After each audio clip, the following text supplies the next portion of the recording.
Unown, the funny creatures that resemble the alphabet, or what the alphabet resembles. These fellas have been used throughout the series to write messages, but since the Unown forms are currently limited to letters and to punctuation marks, there are some Pokemon names that Unown just can't properly spell at the moment.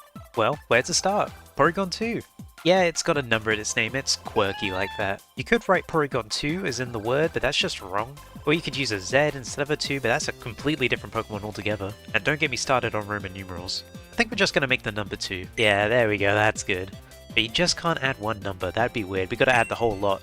Alright, surely adding numbers fixes everything, since those were the only characters that couldn't be represented in any way, right? But what about punctuation? Jangmo-o, or should I say jangmo if you leave out the hyphen? I mean, it really needs the hyphen, guys, and having a space in its place just looks weird. Not to mention it's also used by Ho-Oh, Porygon Z, the Treasures of Ruin. It's necessary. Add it to the list. While we're on the topic of grammar, Farfetch'd and Surfetch'd, notice something in their names? Yeah, they got an apostrophe. Sure, it can be spelt without it, but again, it just looks wrong. And you know, some Pokemon have a period in their names as well. Yeah, that's right. I'm being very pedantic. Too pedantic? Okay, I'm sorry. But where's the colon? You know, the one in type null? Type colon null? Where is it? It's in the list, that's where.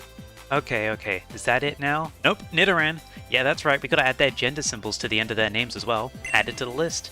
And you know what? Maybe we should dabble in some forms as well. Zygarde, 10%, 50%. We need that percent. Add that Unown. Okay, so now we're done. Nope. You forgot about the E with the acute accent used specifically for one Pokemon, Flabebe. You know, the one they specifically added the E with the accent key on the keyboard in X and Y. Pretty big deal. Had to borrow it from French, since you know that was Kalos' big thing and all. And for the sake of universal use, why not make that accent its own unknown? Well, it's a good thing the English Pokedex only uses one type of accent. Otherwise we'd have to add way more. But who said we're stopping at English? Many languages use the same characters. I mean, going back to French, they also use grave accents. Add that in. And what about the cedilla? Add that in. And the circumflex, and the umlauts, and the esse, and the Japanese names into Hepburn Romaji. They use macrons. Okay, stop. We're going too deep. I mean, a lot of these are unnecessary, really. Trademark Japanese names already exist, and they have no accents, so there's no need for the Hepburn Romaji, and the esse can basically be replaced by two s's anyway. And by that logic, over half of this video is unnecessary, but I worked hard on it, so I'm gonna ignore that fact. It's probably for the best that we stop here anyway, because I was this close into diving into Korean, Chinese, and Japanese, and I am completely unqualified to tackle those. For now, I'm just gonna reflect on English like the silly monolingual I am.